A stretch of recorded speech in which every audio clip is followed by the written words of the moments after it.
بسم اللہ الرحمن الرحیم الحمدللہ رب العالمین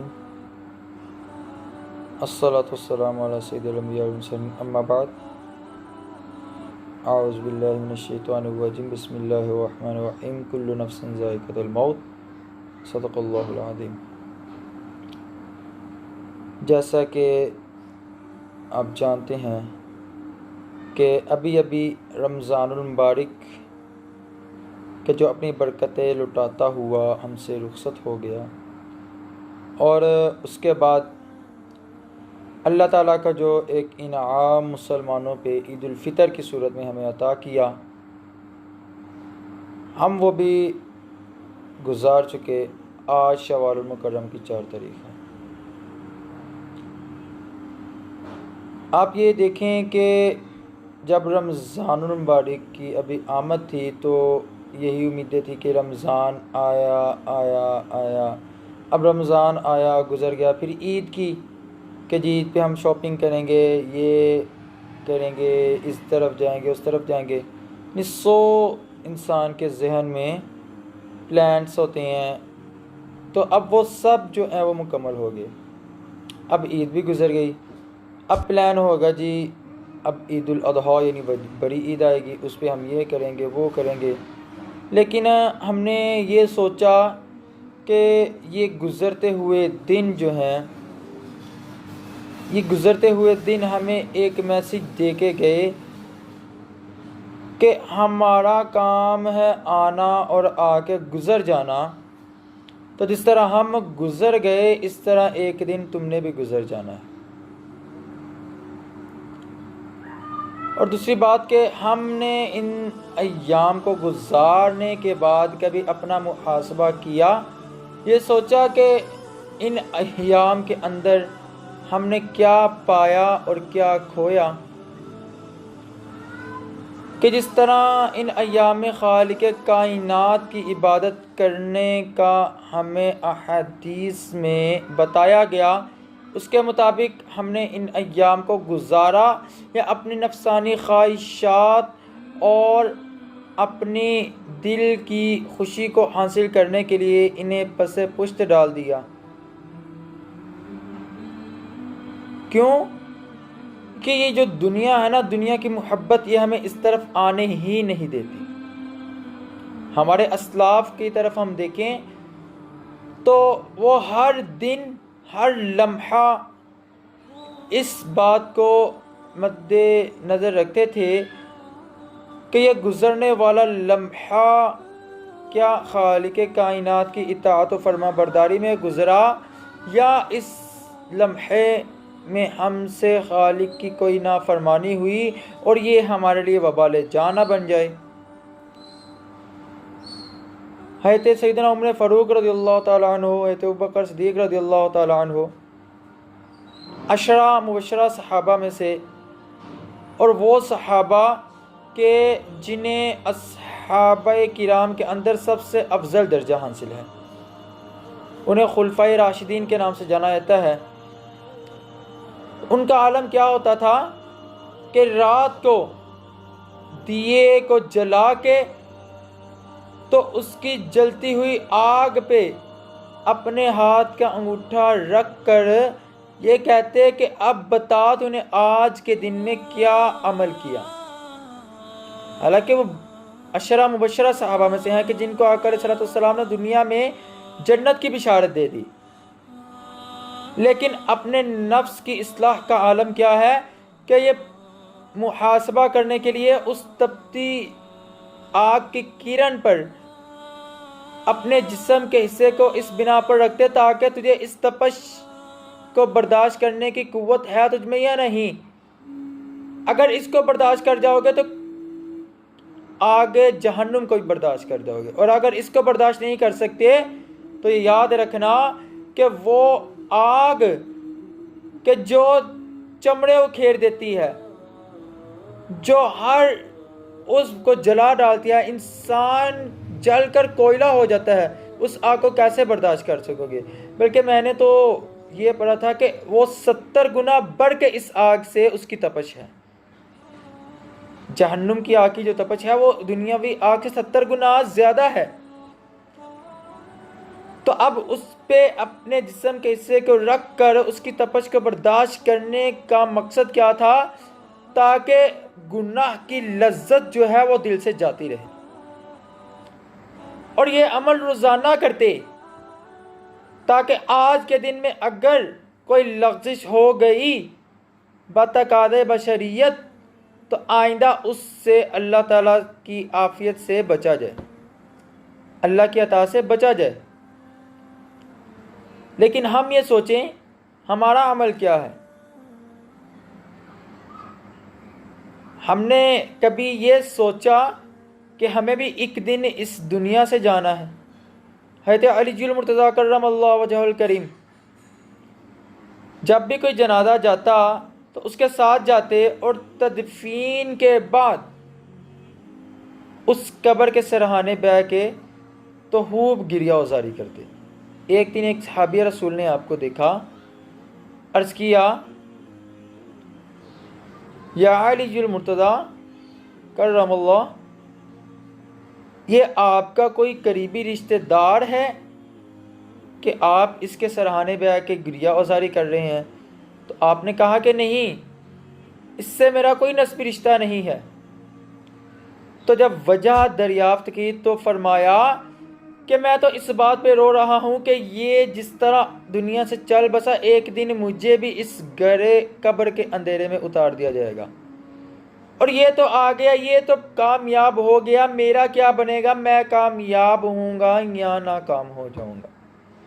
اب وہ 10 مبشرہ صحابہ میں سے ہیں، لیکن پھر بھی فکر آخرت کس قدر زیادہ ہے. آج ہمیں اگر فکر ہے تو صرف دنیا کی ہے. دنیا کے لیے مال کمایا جائے، وہ مال کہاں سے آئے، کیسے آئے، اس کے لیے کیا کوششیں کی جائیں، اس کے لیے یہ سوچا جائے کہ یہ حلال کے طریقے سے آ رہا ہے یا حرام کے نہیں. بس مال، حل من مزید، حل من مزید. کبھی کسی نے یہ سوچا کہ اس مال کی حبس کی بنا پر اگر یہی مال قبر میں گنجا اژدہا بن کے ہم پہ مسلط کر دیا گیا، اللہ تعالیٰ کے احکامات کو بے دردی سے پامال کیا جا رہا ہے، نہ ہمیں نماز کی کوئی فکر ہے. اب رمضان کے فرض روزے گزرے، ہم نے ان میں کتنے روزے رکھے، اور اگر رکھے تو کیا ان کی صحیح طریقے سے جو روح تھی وہ حاصل کی یا نہیں کی؟ صرف فکر ہے تو اس دنیا کی. اللہ تعالیٰ نے قرآن پاک میں ارشاد فرمایا الذی خلق الموت والحیات لیبلوکم ایکم احسن عملا، کہ ہم نے زندگی اور موت کو پیدا کیا، اس کا مقصد کیا ہے؟ لیبلوکم ایکم احسن عملا، کہ تم میں سے اچھے عمل کون کرتا ہے. ہم اس بات کو سمجھتے ہیں لیکن پھر بھی عمل نہیں کرتے. وہ ایک واقعہ میں پڑھ رہا تھا کہ ایک بچہ جو تھا وہ اسکول جانے سے پہلے رو رہا تھا. تو باپ نے بیٹے سے پوچھا کہ بیٹا کیا بات ہے؟ تو بیٹے نے کہا کہ مجھے میرے ٹیچر نے، استاذ نے مجھے لیسن دیا تھا یاد کرنے کے لیے، تو میں اس کو یاد نہیں کر پایا. اب مجھے ڈر اس بات کا ہے جب میں اپنے ٹیچر کی پاس جاؤں گا، یعنی کلاس روم میں جاؤں گا، تو وہ مجھے پنشمنٹ دیں گے، سزا دیں گے. اب باپ بھی رونے لگا. تو کسی نے پوچھا کہ بھی اب تم کیوں رو رہے ہو؟ تو کہا کہ جس طرح یہ ایک استاد کی تھوڑی سی سزا سے اتنا خوف زدہ ہے، میں اس بات پہ خوف زدہ ہوں کہ جس خالق نے اس دنیا میں ہمیں بھیجا، ہمیں حیات یعنی زندگی کا تحفہ عطا کیا، صرف کس لیے؟ لیبلوکم ایکم احسن عملا، کہ تم میں سے اچھے عمل کون کرتا ہے. میں اس بات پہ پریشان ہوں کہ ہم سے اچھے عمل نہ ہو پائے تو ہم اس خالق کی بارگاہ میں کیا منہ دکھائیں گے. کیونکہ اگر اچھے عمل کر لو گے تو جنت منتظر ہے، اور اگر اعمال بد کما لیے، اس مختصر سی زندگی کو اپنا اوڑھنا بچھونا بنا لیا کہ بس اب ادھر ہی رہنا ہے، تو پھر قیامت کے روز کیا بنے گا؟ پھر وہ آگ کہ جس کے اندر ان شجرۃ الزقوم طعام الاسیم، اس میں کھانا کیا ہوگا؟ اسیم کا، جس میں جہنمیوں کی پیپ پلائی جائے گی جب پانی کی پیاس لگے گی۔ اور اللہ اکبر، اس کے عذاب کے بارے میں آتا ہے کہ سب سے پہلے ایک صندوق میں جسم کو ڈالا جائے گا، پھر دوسرے میں، پھر تیسرے میں، اس طرح 70 صندوقوں میں ڈال کے جہنم کی تپتی جلتی آگ میں ڈال دیا جائے گا، اور ہر جہنمی یہی سمجھے گا کہ شاید سب سے زیادہ عذاب مجھ ہی کو ہو رہا ہے، اور ادھر کوئی بچانے والا نہ ہوگا۔ آج دنیا کی تھوڑی سی سزا سے اس قدر خوفزدہ ہے، میں اس سزا سے خوفزدہ ہوں۔ اور آج اگر دنیا پہ کوئی امتحان آتا ہے نا، تو آپ یہ دیکھیں کہ کیا عالم ہوتا ہے کہ ساری راتیں جو ہیں وہ اس کی تیاری کے اندر گزار دیے جاتے ہیں کہ کسی طرح اس امتحان میں کامیاب ہو جائیں۔ لیکن کبھی کسی نے اس امتحان کی فکر کی جو قبر میں ہونا ہے، کہ اگر اس امتحان میں کامیاب ہوگے تو تمہارے لیے عافیت ہے، اور اگر اس امتحان میں ناکام ہو گئے تو قیامت تک کتنا عرصہ ہے کسی کو نہیں پتا۔ سزا ہی سزا ہے۔ اگر نمازیں چھوڑنے کی بنا پر ہم پہ گنجا اژدہا مسلط کر دیا گیا تو ہمارا کیا بنے گا؟ آج ہم ایک سانپ، کیا ایک مچھر کا جو ڈنگ ہے، مچھر، اس کو برداشت نہیں کر سکتے، تو ہم یہ سب کیسے برداشت کریں گے؟ کب سوچیں گے ہم؟ ہاں، کامیابی کس کے لیے ہے؟ کامیابی اس کے لیے ہے کہ جو دنیا سے ایمان کو سلامت لے کر گیا۔ ایمان کو کب سلامت لے کے جائیں گے؟ جب اللہ رسول کی اطاعت و فرما برداری کریں گے۔ لیکن ہم تو اس طرح پاتے ہی نہیں، ہم یہ سوچنا ہی نہیں چاہتے کہ ہم نے بھی اس دنیا سے جانا ہے۔ اور شاعر نے کیا خوب کہا کہ آگاہ اپنی موت سے کوئی بشر نہیں، سامان 100 برس کا ہے، پل کی خبر نہیں۔ کیا آج جو ہمارے سامنے اٹھنے والے جنازے ہیں، ہماری طرح چلتے پھرتے عیش و آرام ان کے پاس موجود نہ تھے؟ کیا ان کی کنڈیشن ہم سے مختلف تھی؟ ان کو پتہ تھا موت نہیں یوں اچانک آ جانا ہے؟ لیکن ہاں، ایک بات ہے کہ ایک میسج جو ہمیں کہہ لیں کہ جب عقل کا کچھ حصہ سمجھ آتا تب سے ہی مل جاتا ہے کہ کل نفس ذائقۃ الموت، ہر زی روح نے موت کا ذائقہ چکھنا ہی چکھنا ہے۔ اس کے لیے یہ نہیں کہ لڑک پن میں موت نہیں آئے گی، بڑھاپے میں آئے گی، جوانی میں نہیں آئے گی۔ لڑک پن ہو، جوانی ہو، بڑھاپے ہو، ہر ایج کے لوگ ہمارے سامنے گزرتے جا رہے ہیں اور ہمیں یہ پیغام دیتے جا رہے ہیں کہ جنازہ آگے بڑھ کے کہہ رہا ہے، اے جہاں والو میرے پیچھے چلے آؤ، تمہارا رہنما میں ہوں۔ جس طرح میں جا رہا ہوں، ایک دن تو نے بھی بے جاں ہو کر چارپائی پہ لٹا کے تمہیں اس قبرستان میں لایا جائے گا۔ آج تم میرے پیچھے چلتے آ رہے ہو، لیکن پھر بھی تمہارا ذہن اس بات کو ایکسیپٹ کرنے پر جو ہے آمادہ نہیں، تو کل جب بستر مرگ پر لیٹو گے تو پھر سمجھ آئے گی، پھر کہو گے ہائی ہاتھ، ہائے افسوس، ہائے افسوس۔ حدیث پاک میں آتا ہے کہ جب انسان کو گپ اندھیری قبر میں اتار دیا جاتا ہے اور اس پہ منو مٹی ڈال دی جاتی ہے، تو اب اس کے جسم کے اندر روح دوبارہ لوٹا دی جاتی ہے۔ اب وہ ان اپنے رشتہ داروں کی آہٹ کو سنتا ہے کہ جو اس کو منو مٹی ڈال کر تنہا اس قبر میں چھوڑ گئے۔ آج ہماری توقعات ہوتی ہیں کہ میرا بیٹا ہے تو وہ میرے کام آئے گا، میرا باپ ہے، میرا فلاں رشتہ دار ہے، فلاں رشتہ دار ہے، لیکن اس وقت کوئی کام نہ آئے گا۔ کام آئیں گے تو تیرے اعمال کام آئیں گے۔ اب کیا ہوتا ہے کہ اب وہ آوازیں دیتا ہے لیکن کوئی اس کی آواز کو نہیں سنتا، یہاں تک کہ دائیں طرف اس کے اعمال حسنہ یعنی نیک اعمال اور بائیں طرف اس کے برے اعمال آ جاتے ہیں۔ اب اگر تو اس نے اچھے اعمال کیے ہوتے ہیں تو اعمال نیک یعنی اعمال صالح جو ہیں وہ اسے کہتے ہیں کہ فکر نہ کر، ہم تمہارے ساتھ ہیں، اور بد اعمال کیے ہو تو وہ کہتے ہیں بس اب تیری کوٹھیاں، تیرے بنگلے، تو نے جو کمائے تھے، جس طریقے سے کمائے تھے، اب وہ سب ختم، اب ہم ہیں تیرے ساتھ۔ اگر اس نے نمازیں قضا کی، اس نے اللہ تعالیٰ کے احکام کی نافرمانی کی، مال کو صرف کمانے تک رکھا، یہ نہ سوچا کہ قرآن میں رب ذوالجلال نے فرمایا وَمِمَّا رَزَقْنَاهُمْ يُنْفِقُونَ، ہم نے جو تم لوگوں کو رزق دیا اس سے خرچ کرو، مال کی تجوری پہ سام بن کے بیٹھا رہا، تو اب اس کے وہ اعمال بد جو ہیں ان کی اسے سزا ملے گی۔ اور اگر اچھے اعمال ہوں گے تو وہ کہیں گے فکر نہ کرو، ہم تمہارے ساتھ ہیں۔ اور اب قبر کی اندھیری کوٹھری میں منکر نکیر سوال و جواب کرنے والے فرشتے آئیں گے۔ اگر تو وہ یعنی کہ کہنے کے بد انسان ہوگا تو وہ خوب ڈرونی اور خوفناک شکل میں قبر کی دیواروں کو اپنے دانتوں سے چیرتے ہوئے آئیں گے، آ کے پوچھیں گے من ربک، تیرا رب کون ہے؟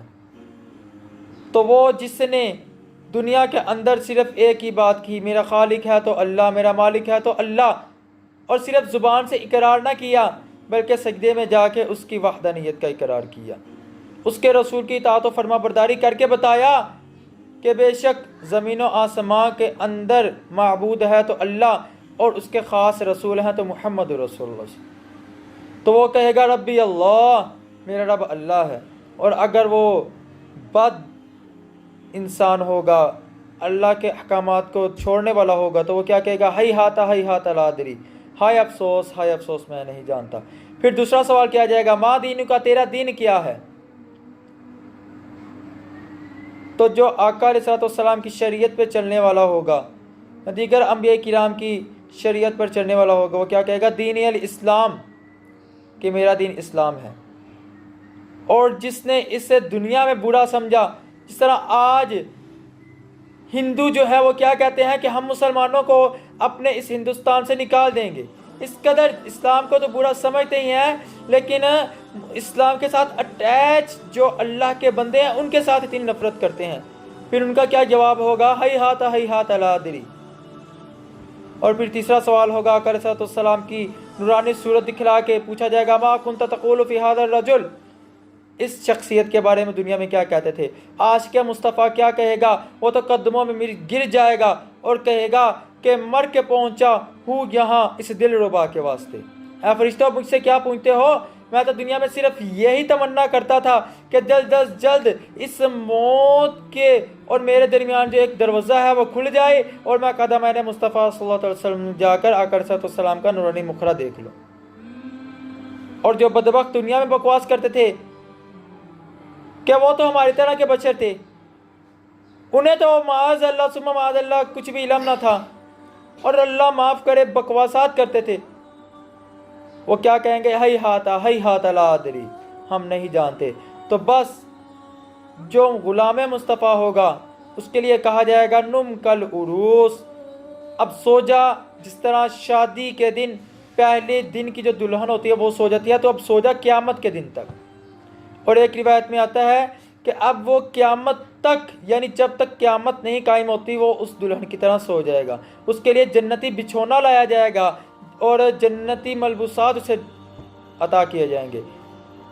اور ایک روایت میں یہ آتا ہے کہ اب فرشتے جو ہیں وہ جب اس سے سوال و جواب کریں گے اور وہ کامیاب ہو جائے گا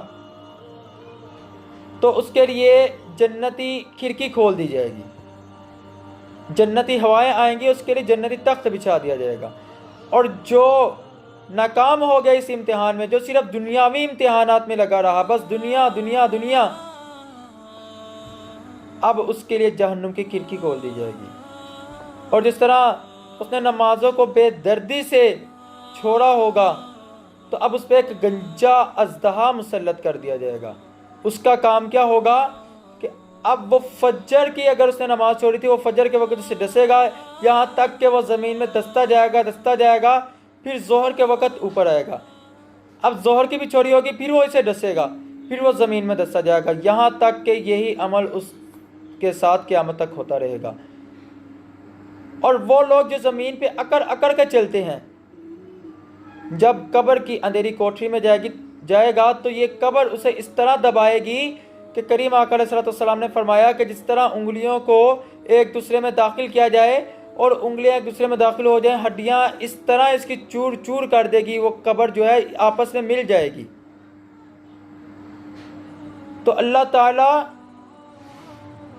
ہمیں ان عذابات سے محفوظ رکھے اور اللہ تعالی ہمیں سوچنے کی توفیق عطا کرے، کیونکہ آج ہمارے پاس وقت ہے۔ ایسا نہ ہو یہ وقت گزرتا گزرتا وہ وقت آ جائے کہ یہ روح ہمارے جسم سے نکل جائے، یہ جاندار جسم جو آج اپنی مرضی سے ہر عمل کرتا ہے، یہ بے جان ہو کے تختہ دار پہ لٹا دیا جائے اور اسے غسل بھی کوئی اور دے۔ غسل دینے کے لیے بھی کسی کو بلایا جائے کہ کوئی آئے اس کو غسل دے۔ ہمارے وہ اہل و عیال جو یہ کہتے تھے کہ مریں گے تو تمہارے ساتھ، جئیں گے تو تمہارے ساتھ، وہ پھر ہاتھ لگاتے ہوئے بھی ڈرتے ہیں۔ وہ میاں صاحب نے کیا خوب کہا کہ جاندی وار پرونا بنیو تین ہاتھ لاندے بھی ڈر دے۔ پھر وہ ہاتھ لگاتے بھی ڈرتے ہیں، ہمیں اس سے خوف آتا ہے۔ پھر وہ کیا کہتے ہیں، بس جلدی جلدی کڈو انو ویرے چو کڈو، خوف پہ آندا ہے۔ تو یہ نہ سمجھو کہ سب کچھ اس دنیا کو بنا لو، اس آخرت کی فکر کرو کہ جو دائمی راحتیں اس آخرت میں ہیں۔ اگر اس دنیا میں ناکام ہو گئے تو ادھر دائمی پریشانیاں، دائمی مشکلات اور عذاب کے مستحق بنو گے۔ اور اگر اس مختصر سی دنیا کے عرصے میں اگر تو نے دنیا کے اندر اچھے اعمال کما لیے تو آخرت میں بھی کامیابی ہے اور دنیا میں بھی کامیابی ہے۔ اللہ تعالیٰ سے دعا ہے اللہ تعالیٰ ہمیں دونوں جہاں کی بھلائیاں عطا فرمائے، اللہ تعالیٰ ہمارا حامی و ناصر ہو۔ السلام علیکم ورحمۃ اللہ وبرکاتہ۔